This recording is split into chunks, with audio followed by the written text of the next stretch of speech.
Why firelight fixes what screens break. There is a particular kind of exhaustion that sleep does not fix. You have probably felt it. You close the laptop, you put the phone face down, you tell yourself the day is done, and yet something in you remains activated, buzzing, unresolved. Your eyes are tired, but your mind is not. Your body wants to stop, but something keeps running underneath, like an engine you cannot find the switch for. What if that feeling is not a personal failing? What if it is not stress or poor discipline or too much coffee? What if it is something much older than any of those things? A signal from a nervous system that is looking for something it was promised, something that existed every single night for nearly the entire history of your species, and that vanished so recently the brain has not even begun to process the loss. The thing it is looking for is fire, not metaphorical fire, not the idea of warmth or comfort, actual fire, the dancing, irregular, unpredictable, warm spectrum light of a living flame. For somewhere between 400,000 and 1.5 million years, depending on which archaeological evidence you trust, fire was the center of human social life after dark. It was the only source of light when the sun went down. It was where the group gathered. It was where the stories were told, where the children were held, where the old were respected, where the decisions were made. And then, in the span of a single century, it disappeared from the nightly experience of most humans on Earth. Gas lamps, electric bulbs, fluorescent tubes, LED screens. The progression was so fast that natural selection had absolutely no time to respond. The brain that sits behind your eyes right now is not a modern brain looking at screens. It is an ancient brain looking at screens. And those are very different things. What we are going to explore today is not simply nostalgia for candlelight. This is about neuroscience, about the biology of arousal and calm, about the specific frequencies of light and their documented effects on the human nervous system, about what happens to the social brain when it gathers around a shared light source, and about why a technology as primitive as a candle flame might be doing something that no pharmaceutical has yet been able to replicate cleanly. If you find these ideas worth sitting with, subscribing to the channel and hitting the like button helps us keep making them. Now let us go deeper. To understand what fire does to the brain, you first need to understand what the brain is doing when darkness falls. For most of human evolutionary history, night was dangerous. The large predators that hunted hominids were often nocturnal. Moving through dark terrain meant risk. The sensible biological response to darkness was to elevate alertness slightly, activate the threat detection systems, and stay close to the group. The nervous system shifted toward what we would now call a mild sympathetic tone. Not full panic, but a low-level readiness. Darkness, at the biological level, is a mild stressor. This is not a metaphor. Studies on cortisol rhythms show that the body's stress hormones do not simply plummet when the sun sets. They taper gradually, and the social environment of the evening plays a significant role in how fast and how completely they descend. Fire changed this calculation. Fire kept predators at a distance. Fire meant the group did not need to scatter or hide. Fire meant the threat landscape had been modified. And the brain, which is fundamentally a prediction machine, constantly modeling the world and adjusting the body's state accordingly, learned over hundreds of thousands of years to associate fire with something very specific: safety within the group after dark. The flame was not just a light source, it was a physiological signal. It told the nervous system that the most dangerous hours could be survived, that the tribe was assembled, that the perimeter was held, that it was acceptable to relax. Psychologist Michael Burmester and anthropologist Christopher Lynn conducted studies on firelight and its effects on blood pressure and social behavior. Lynn's work in particular, published in journals focused on evolutionary anthropology, found that exposure to fire, even in modern experimental settings, even for people who had no particular affinity for camping or outdoor life, produced measurable reductions in blood pressure and increases in pro-social behavior. People became more open, more communicative, more generous. The effect was stronger and more reliable when fire was accompanied by social contact, which was of course exactly how it was experienced throughout most of human history. The flame was never a solitary experience. It was the original gathering point. This is what screens do not replicate and cannot replicate, no matter how high the resolution or how warm the color temperature. A screen is a unidirectional signal. It delivers information, it captures attention, but it does not signal safety. It does not signal the presence of the tribe. And the light it emits, particularly the shortwave high-energy blue component, does something that fire never did in the evening hours. It tells the brain it is still daytime. The mechanism here involves a photoreceptor in the human eye that was not even known to science until 2002. It is called the intrinsically photosensitive retinal ganglion cell, and unlike the rods and cones that handle vision, this cell's primary job is not to see. Its primary job is to measure light. Specifically, it is sensitive to short wavelength blue light, which in the natural world is strongly associated with high, clear sky, which is to say, midday. When these cells detect blue light, they signal the suprachiasmatic nucleus, a tiny cluster of neurons in the hypothalamus that functions as the brain's master clock. The suprachiasmatic nucleus then tells the pineal gland to stop producing melatonin. And melatonin is not just a sleep hormone. It is the body's chemical declaration that night has arrived and that the systems responsible for rest, repair, immune function, and cellular maintenance can now come online. When you look at a screen in the evening, you are not just watching content. You are sending a signal to your brain's clock that says noon. You are chemically postponing night.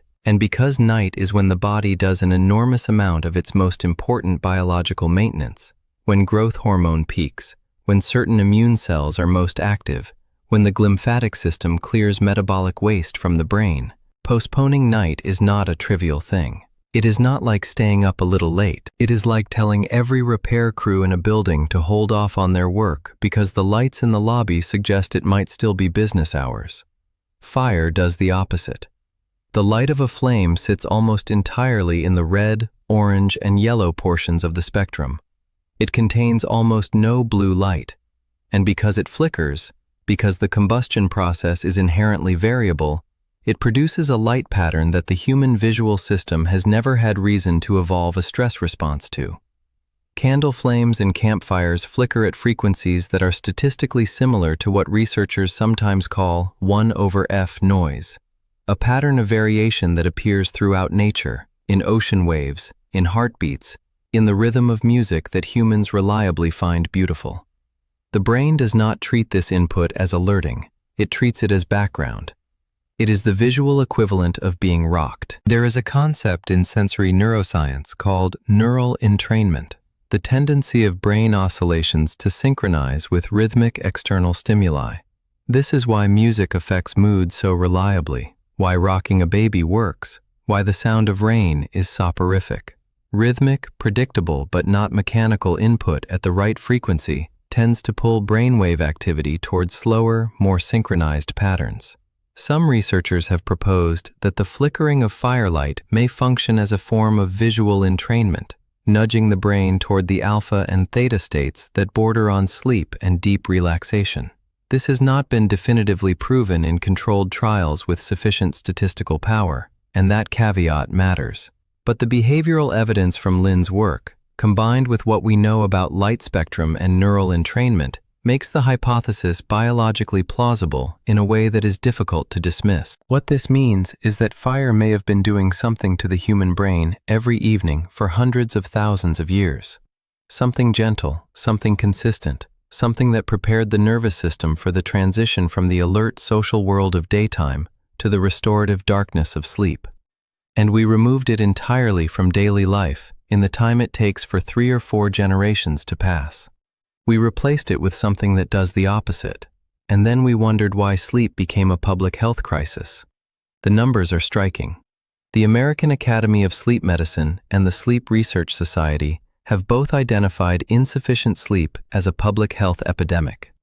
Studies consistently find that somewhere between 1/3 and 1/2 of adults in developed nations report not getting enough sleep. Sleep disorders, including insomnia and sleep apnea, affect hundreds of millions of people. The economic costs, measured in reduced productivity, increased healthcare use, and elevated accident rates, run into the hundreds of billions annually in the United States alone. And the timing of this crisis maps almost perfectly onto the proliferation of artificial light, particularly light in the blue spectrum during evening hours. This is not a conspiracy. It is not the result of malicious design. Screen manufacturers did not set out to disrupt human sleep. It is the result of a mismatch that nobody fully anticipated, the introduction of a powerful biological input into an environment that had no evolutionary precedent for it, at the exact hours when the human nervous system is most sensitive to that input. The blue light sensitivity of the retinal ganglion cells peaks in the evening, precisely because that was the time of day when the natural world reliably provided the absence of blue light. The system was calibrated to respond maximally to what should be an unusual signal, and then we made that signal constant. If you have experimented with this yourself, you may have noticed something worth sharing with others who follow this channel. If you have deliberately avoided screens for an hour or two before bed, or spent an evening reading by candlelight, or sat outside around a fire, tell us in the comments what you noticed. Did sleep come differently? Did the quality of conversation change? Did something in your body respond in a way that surprised you? These lived experiences matter because they are what gives abstract neuroscience its texture. Leave your observation below. It is the kind of question this community is unusually well positioned to explore together. But the story of fire is not only about sleep.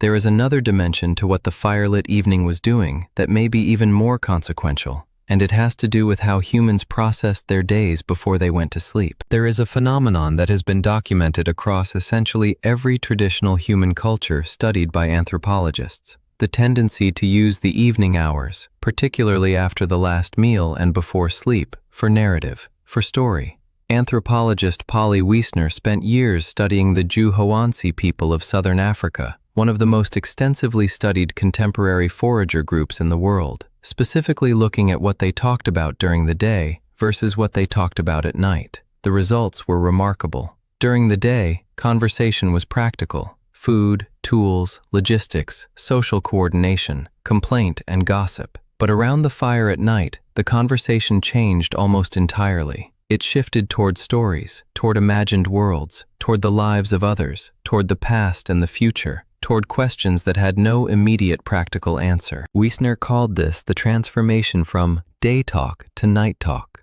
and she argued that this nightly narrative practice was not incidental. It was a core mechanism of cultural transmission: how values were encoded, how identities were formed, how the group's shared understanding of the world was continuously renewed. The brain, it turns out, has a default mode network, a set of regions that activate specifically when we are not focused on an external task. This network is associated with mind wandering, self-referential thought, social cognition, and the integration of memories into narrative. For a long time, neuroscientists thought the default mode network was simply idle activity, the brain spinning its wheels when nothing important was happening. But more recent research has reframed it as one of the brain's most important functions. It is where we make sense of our experiences. It is where we construct the story of who we are. It is where we model other minds, which is the foundation of empathy and social intelligence. The evening hours around the fire were, in a very real sense, default mode network time. The day's tasks were done. The immediate future was not demanding attention. The brain was warm, slightly drowsy, held in the rhythmic flicker of the flame and the murmur of familiar voices. It was precisely the conditions under which the default mode network flourishes. And what did people do? They told stories. They listened to stories. They made the meaning of the day's events explicit in narrative form. They processed. Screen time in the evening short-circuits this entirely. A screen is a task. It is an external stimulus that captures the goal-directed attention networks, suppressing the default mode network.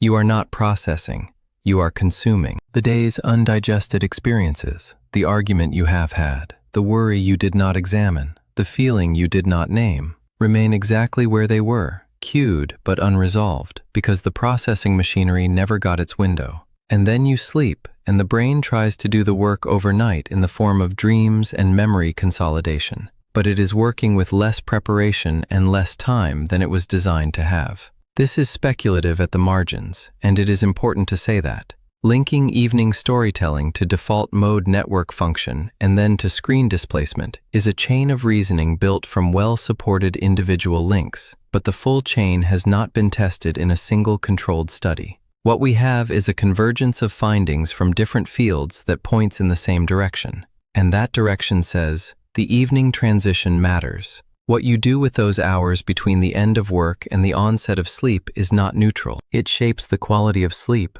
the depth of social connection, the processing of emotional experience, and potentially the coherence of the self that wakes up the next morning. There is a word in Danish and Norwegian that has become something of a cultural export in recent years: hygge. It is usually translated loosely as coziness, but that translation strips out most of its meaning. Hygge is more accurately the experience of deliberate intimacy, the cultivation of warmth, ease, and social closeness, often in physical environments that feature low light, soft textiles, warm food, and frequently, actual fire. Candles are almost definitionally central to hygge. The Danes use more candles per capita than almost any other people on Earth. And Scandinavian countries, despite their long, dark winters, consistently rank among the highest in the world on measures of well-being and life satisfaction. This does not prove causation. The confounds are enormous. Social policy, economic equality, cultural trust, and healthcare access all play large roles. But it is worth noting that a culture that deliberately preserved the evening ritual of gathered warmth and low firelight, long after the rest of the industrialized world abandoned it, also preserved something about collective well-being that harder-edged cultures are now paying large sums of money to rediscover through wellness apps and sleep clinics. There is a dark irony in paying a premium subscription for a guided sleep meditation delivered through the blue light of a phone at 11 in the evening. The ancestral nervous system did not need to be guided into calm. It was guided there every night by something that cost nothing and required nothing but a source of fuel and a small group of people willing to sit together in the dark. The calm was not a product. It was not a discipline. It was not an achievement. It was the default state of a human animal in a safe environment with its tribe assembled and the predators held at bay by light. What modern life has done is remove almost every element of that equation and then wonder why the default state is no longer calm. The tribe has been dispersed into separate rooms, separate apartments, separate cities, each person looking at a private screen rather than a shared flame. The physical warmth has been replaced by central heating that requires no gathering around a single point. The darkness has been eliminated entirely, replaced by a blue-white glow that tells the brain it is always noon. And the stories that once wove the group together have been replaced by algorithmically selected content designed to capture attention rather than create meaning. None of this is a call to abandon modernity. There is no return to the savannah, and no romanticization of ancient life should obscure the fact that ancient life also included infant mortality, parasitic infection, drought, and violence on a scale that most people in developed nations will never encounter. The argument is not that the past was better. The argument is that the past built the brain, and when we design environments that are radically inconsistent with the brain's operating assumptions, the brain does not simply update. It signals distress. It generates the particular exhaustion that sleep does not fix, the anxiety that has no identifiable object, the loneliness that persists inside a world more connected than any that has ever existed. The practical implication is simpler than the science that underlies it.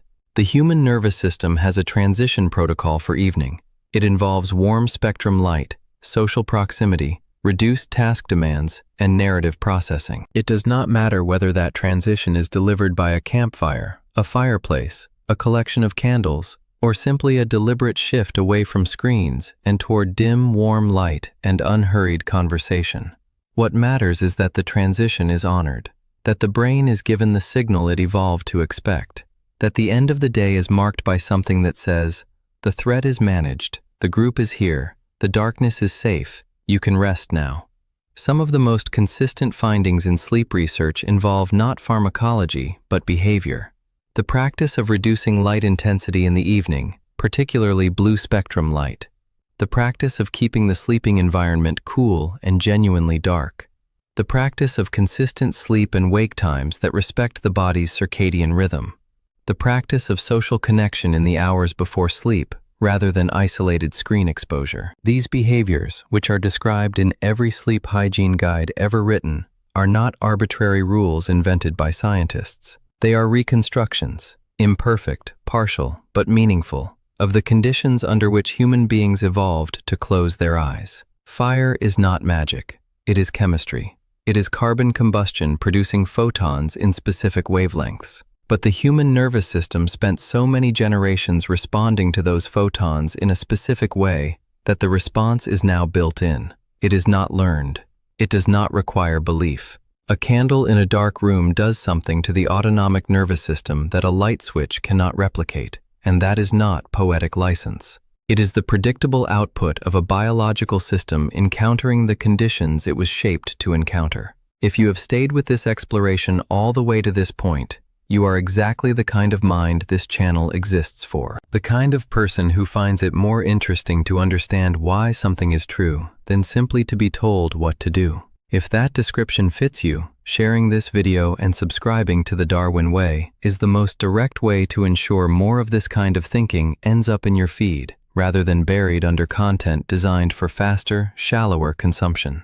The last thing worth sitting with is this. There is a version of every evening that your ancestors lived for a span of time so long it dwarfs all of recorded history. It ended by a fire. It ended with voices. It ended with the slow drift from the alertness of day into the softness of night, guided by light that knew it was evening and acted accordingly. Your nervous system remembers that version, not in memory, not in thought, in its wiring, in the pathways that were selected and reinforced across hundreds of thousands of years of nights that ended the same way. You are not broken because modern evenings feel wrong. You are ancient in a world that forgot what evening was for.